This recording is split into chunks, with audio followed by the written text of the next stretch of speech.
In today's digital age, cybersecurity has merged as a pivotal background, especially within the healthcare sector, where the stakes are unimaginably high. And with an alarming increase in cyber attacks threatening the very fabric of patient care and safety, governments worldwide are being forced to re-evaluate and strengthen their cybersecurity standards. And joining me today is Tim Mackey, Head of Software Supply Chain Risk Strategy at Synopsys. And they are a leading voice in the conversation about safeguarding our health systems against digital threats. So, as we navigate through the complexities of cyber vulnerabilities, Tim's going to bring with him today a wealth of knowledge on the pressing need for robust cybersecurity measures, and also the evolving landscape of cyber threats and innovative strategies to mitigate some of those risks. So today, we're going to delve into the critical intersection of technology and healthcare and cybersecurity, and where the protection of sensitive patient data is not just a matter of privacy, but actually a cornerstone of patient safety. Before we get today's guest on though, I need to give a quick shout out and a thank you to the sponsors of Tech Talks Daily this month. They are Kiteworks, and in a digital age where the landscape of remote work is ever expanding, the security and efficiency of your managed file transfer solution are paramount. This is where Kiteworks sets a new benchmark, far surpassing legacy MFT tools with its unparalleled security measures and user-centric design. They've even been awarded the prestigious FedRAMP Moderate Authorization, a recognition that is not easily obtained, and they've held it since 2017 by the Department of Defense. And you can start your journey towards uncompromised security and unparalleled functionality today by visiting kiteworks.com. That's kiteworks.com, where you can explore the future of secure data management. But now it's time to get on with the show and invite today's guest on. So buckle up and hold on tight as I beam your ears all the way to Boston, Massachusetts, where Tim is waiting to join us today. So a massive warm welcome to the show, Tim. Can you tell everyone listening a little about who you are and what you do? So I have the glorious title of being Head of Software Supply Chain Risk Strategy for Synopsys. And Synopsys is a rather large company that includes everything from electronic design for chips all the way through to cybersecurity. And I am in that cybersecurity business unit. I've been effectively in this role for almost 2 years at this point, and I've been 7 years with the company. So it's a very diverse role that involves everything from regulatory all the way down into individual practices within IT organizations or within development organizations. A question I've got to ask as someone right in the heart of cyber attacks is whenever you hear about cyber attacks, which organizations win, which industry is most impacted, it always seems from all the headlines that I see that the healthcare sector is always facing an unprecedented number of cyber attacks. Can you elaborate on why this sector in particular is so vulnerable compared to others like governments or IT or corporate IT, etc.? So it fundamentally boils down to two things: the value of the attack itself, because for practical purposes, today we're talking about cyber business, cyber criminal activities. What are the possible business monetization strategies that a cyber attacker might have? And when you look at the healthcare industry as a whole, one of the big things that jumps out at you is that if given, say, the proverbial £10 million to spend on something, the trusts, the hospital systems, everyone will immediately say, you should spend that on patient care. And patient care means maybe more physicians, better equipment, that sort of thing. And the cybersecurity effectively becomes a next tier type of investment. And when you factor in the value of the data that someone gets as a result of the whatever style of attack that they might be perpetrating, you end up in a situation where that data is incredibly personal and can be used in ways that could potentially target the population at large. And I'd love to double click on that a little bit and explore a little bit more about the details behind it. So I'm curious, what What would you say are the most common types of cyber threats facing healthcare today, such as hacking and ransomware, and why are they're so effective against healthcare systems? Is it much more than you just mentioned there about that funding issue, or was it something else? So hacking and ransomware, they're fundamentally just variations on a theme. And so if I put on my hacker hat and I want to go and compromise a system, I don't necessarily know all of the details, but potentially someone else does. So if there's been a criminal organization that has gotten into an environment beforehand, and they really just went and took a look at, okay, this is the type of operating systems, this is the type of software, this is the type of equipment that was on the other side of the attack. For them, they might take a relatively low-risk strategy and simply document what they found, and then sell it to the highest bidder, who's now the next level person, and so forth, until you end up with effectively a almost supply chain, if you will, of attack information that can then be put to best effect once something like a ransomware attack or a high value, high dollar impact, high patient safety impact activity occurs. And of course, we are living in a period of global conflict right now and potential state-sponsored attackers. And a lot of people are probably maybe even blissfully unaware of the dangers on the critical infrastructure like healthcare. So how do these cyber attacks directly impact things like patient safety, patient care? Because, again, it's something that I don't think many people are that aware of. So are there any examples of the consequences of such breaches, just to bring what we're talking about to life here? So one that always jumps to mind is from Germany several years back, where they were unable to accept emergency patients simply because the hospital's record system and scheduling systems were down as a result of a ransomware attack. And that's a relatively simple connection that the average person can make, that if they walk into an environment and they find that, well, as is most things today, highly computerized systems, they can't go and alert a triage nurse to go and perform the analysis. They can't begin to create a patient record. So they're operating truly in an acute emergency scenario only, where it's very obvious that this patient needs a specific type of care, for example, as a result of trauma. But they don't necessarily have all of the backstop of information to provide the most appropriate care. As an example, they might not have patient records accessible to them that might say this individual is allergic to a specific compound or has this medical history. Simply, they're not available.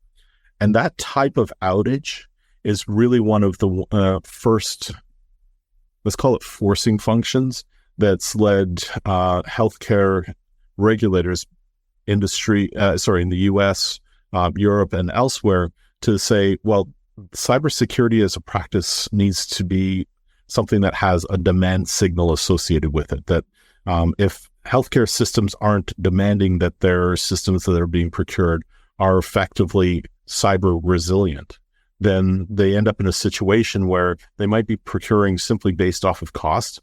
And if you go for the lowest cost, you might not necessarily have the most secure systems.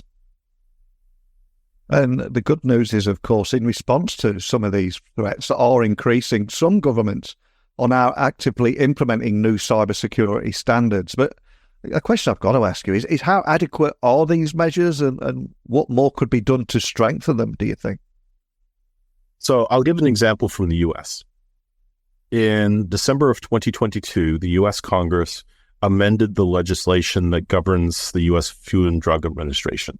The Food and Drug Administration is part of the Department of Health and Human Services, and they have authority to regulate any type of medical device. It could be a glucose meter, it could be a pacemaker, it could be a CT machine. The breadth is quite large. This legislation effectively said that the medical device manufacturers need to convey 3 distinct items when they do whatever regulatory filings that they're going to perform, 2 of which are disclose any vulnerabilities that were not addressed at the point that this particular piece of software or the cyber physical device that is being regulated was released. And the second is describe the vulnerability incident response processes that might exist. So forcing the providers to start thinking about what it means to own these devices in a, let's call it, somewhat hostile environment that is subject to threats. That legislation resulted in regulation that that took effect as of October 1st of 2023, and effectively states that there are specific types of testing that the Food and Drug Administration expects medical device manufacturers to perform, document, and supply to them as part of the regulatory effort. And so we're starting to see a greater push. And while I focused in on the US FDA, the International Medical Device Regulators Forum has applicability on a global basis, and you can draw a line of sight back to a lot of that activity that the FDA has put in place, even though the legislative and the regulatory framework in the US is obviously different than other parts of the world. And before you came on the podcast today, I was doing a little research on you, and I know another subject very close to your heart is zero trust networking. So again, I'd love to find out more about how zero trust networking is also a good way to mitigate damage from cyber attacks. But most importantly, how does this principle work in healthcare setting, and what's its effectiveness like? Because I've heard in the past, obviously in the corporate setting, but I'd love to hear more about how it works in healthcare and the benefits that it can bring to that too. So the first thing we need to do is define zero trust networking for those who aren't familiar with it. Yeah. And effectively, that's a scenario where you have access to the resources on the network that are appropriate to your job function, that the access within that software is also appropriate to your job function, and that you can't gain access elsewhere. And if you look at, say, any hospital, you typically can walk in, you might go and find someone at a station and inquire as to where your loved one's room might be. And past that point, you've effectively got freedom to roam the facility as needed. And obviously, there are devices that are going to be in the room, for example, monitoring equipment. If someone were of a malicious intent, they have the ability to gain access to various systems within the hospital that might, for example, provide information about a patient or might change the information that has been collected about a patient. If that network is only accessible to a clinician or nurse or someone else who has the authority to actually inquire as to what that data might be or modify that data, then it's operating in more of a zero trust environment. And so that way, you end up in a scenario where the system as a whole at the network level is able to go and block a certain set of attacks that might be present for no other reason than it's not the authenticated individual's job to be there to touch this data or to otherwise act upon things that are part of that piece of the network. It requires a different way of thinking when deploying software and to a certain extent when constructing software. But it is definitely one of the easier ways that any healthcare system can go and apply modern cybersecurity principles without overly increasing the cost associated with their IT operations or the procurement of any software or service solution.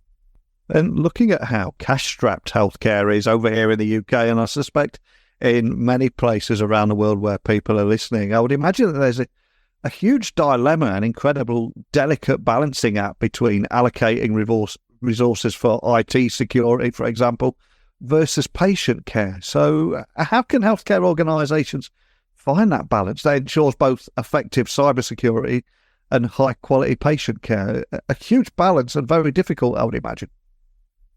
It is, but it needn't be. Yeah. So if we look at some of the core challenges, a CT machine, for example, has a lifespan of many years. Most equipment in a hospital setting is going to have a lifespan of many years. And even the devices that are procured today that are built according to what we believe are prudent cybersecurity practices. Some point, maybe 2-3 years from now, some clever individual might go and discover a way to compromise what that set of best practices and principles known in 2024 looked like. So we have to accept that there's some future state that might result in even our most prudent practices today being vulnerable.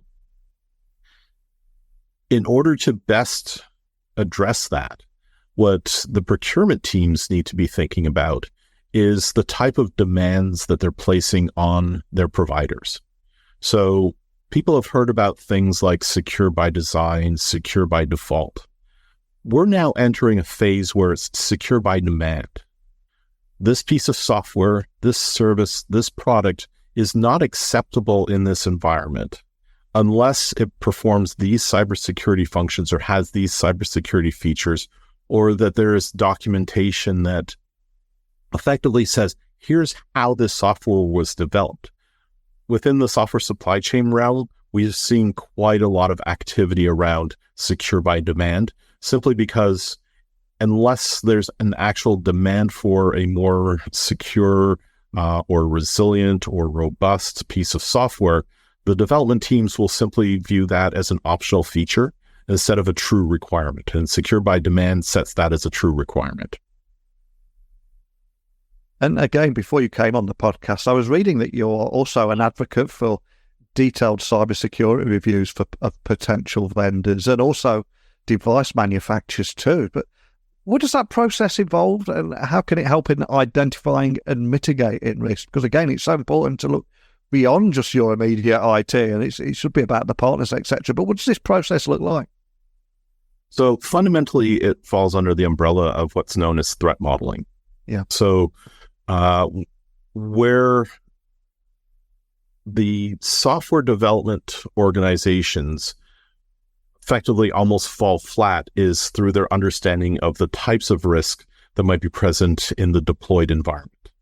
So if you go to almost any development organization and you talk to their engineers, they will express a desire to, quote, learn more about the customer. And that's a good thing because it means that the developers are trying to understand what the real requirements are. But in regulated environments like healthcare systems, like critical infrastructure, the challenge is the developers are charged with creating code, not digesting whatever the latest set of EU or UK regulations or legislation that is coming down might have as ramification. They are not attorneys. They are not regulators. They should be focused on writing appropriate code. Part of that relationship is effectively working with a team of individuals who are accustomed to breaking software, breaking systems, gaining access to systems in clever ways. Now, that might sound an awful lot like the malicious individual, but the reality is this type of threat modeling is one of the best ways to go and defend against the malicious individual, because you're thinking in advance what the mechanisms a malicious individual might use to bypass a piece of security, bypass a configuration, leverage a piece of data, or what they might deem as valuable information, such as patient health records. And it's that approach from a risk-based or threat-based scenario that is also one of these demand signals that a secure by demand environment would want. And we should also mention that healthcare data is extremely sensitive, and because it's so sensitive, it makes it even more valuable to cybercriminals. So what strategies should healthcare organizations adopt to better protect that data from breaches and ultimately ensure its accuracy too? Any tips you can share for any healthcare leaders listening? So one of the most important things is to recognize when healthcare information is needed and what level of detail. So in a ideal world, a physician, a clinician, they would have access to exactly the information that they need in as much detail as they need when performing, say, triage, recommending care, doing all of their normal jobs. But that free access is built on the premise that it's the clinician, the physician, and authorized individual who has access to it under all circumstances. And we already know that a lot of the software that operates within a clinical setting is not necessarily the most recent software. It's not necessarily legacy by any stretch of the imagination, but it might have been designed and implemented a year or two ago. We know that budgets are tight, regardless of the hospital system, and that the net result is that balance, that dance that we've spoken about. So the first thing that the operators of systems, the IT leaders within systems, the overall leadership team needs to look at is, at what point is data actually necessary and in what context, so that you don't have the entirety of a patient's records available to anyone who asks for it. You have a specific set of requirements around access control. You have the ability to monitor for who actually was gaining access, so that if there is a set of compromised credentials, you can trace exactly where that set of credentials were used. If you have floating stations, the hospital system that I use has effectively a backup environment where at any station that a nurse might have, they have redundancy in the terminals. And if one terminal is slow to respond or otherwise not functioning, they'll simply move to the next. That constant login scenario, that's a piece of risk that needs to be mitigated. And it's through the use of these threat modeling scenarios that you can determine what type of information is necessary in what context, and then build the appropriate monitoring programs. So if we cautiously look ahead to the future, are there any emerging cybersecurity threats that you see on the horizon? Anything that keeps you up at night for healthcare systems, or how should the industry prepare to defend some of these potential threats on the horizon? So I think one of the biggest things that the IT leadership within health systems should be preparing themselves for is that, as we mentioned at the top of the podcast, the healthcare systems as a whole tend to be the worst performing when one looks at it through the lens of breach management. They tend to be, the average breach occurred maybe close to a year ago, and they're only now detecting it. So the time to contain such activities, it's not necessarily in an optimal format, and that leads to more activity, a greater desire on the part of cybercriminals to monetize hospital systems, even though at one point in time, many of the largest ransomware teams said, we're actively not going to pursue healthcare systems. We do not want to go and suffer the consequences of such an action. It hurts our conscience. Today, they've just gotten significantly more brazen. They know that they're well-funded. They can see what the outcomes look like. And so that's the part that worries me, is how brazen the cyber criminals are becoming, as well as through the funding of successful attacks in the past, how well-funded their attacks can be today. Wow, absolutely incredible. So much. Unfortunately, I don't necessarily have that recommendation for industry to defend against this, but I do fall back to first principles, which is, if you understand the type of threats, then you're in a better position to defend against them. And being able to identify the types of cybersecurity practices that are necessary, you end up in a situation where you can effectively direct the limited IT resources in ways that are going to have a continuous improvement paradigm. And I think that may be the one scenario, is that for leadership, if they go and do a baseline of whatever their current scenarios and situations are, implementing a continuous improvement program is probably the best path for them. Fantastic advice, and so much gold in your answers today. And obviously, cybersecurity is an incredibly important topic, especially when we're bringing things like healthcare into the conversation too. So before I let you go, it's time to have a little bit of fun with you. You've shared your insights with me today. I'm going to ask you to leave one final gift for everyone listening, and that is a song that we can add to our Spotify playlist. All I'm going to ask is, what song would you like us to leave? Would you like to leave everyone listening with, and why? I think I would suggest people to go back to some of the early, let's call it, I think, mid-70s or so, and look up Tryouts for the Human Race by Sparks. And then as you learn their catalog a little bit, see where they've had influence on your favorite bands, your favorite groups over the years. Oh, what a great choice. I will proudly add that to the Spotify playlist. It's quite funny, really, that you bring that up, because they are a great band and a great tune, and they have been an influence to so many bands that are around today and so many artists that are around today. And we get into almost the ChatGPT conversation now, that how ChatGPT will take and learn and be inspired by content, and some will say plagiarize, but it's very similar in the music industry, isn't it? When you look at almost every act that you love, it's either been inspired or borrowed from other artists in the past. Exactly. It is quite remarkable. And for anyone listening just wanting to find out more about Synopsys and anything we talked about today, maybe any of the reports we've referenced, or maybe they just want to reach you or a member of your team, where would you like to point everyone? So I would say synopsys.com, and Synopsys, like most IT words, is not spelled the way that you expect it to be spelled. So it's got a Y instead of an I. I can be found on, I don't think I'll ever get away from actually calling it Twitter, but on X as @TimInTech. And Synopsys has its Twitter as well, which is at Software Integrity Group.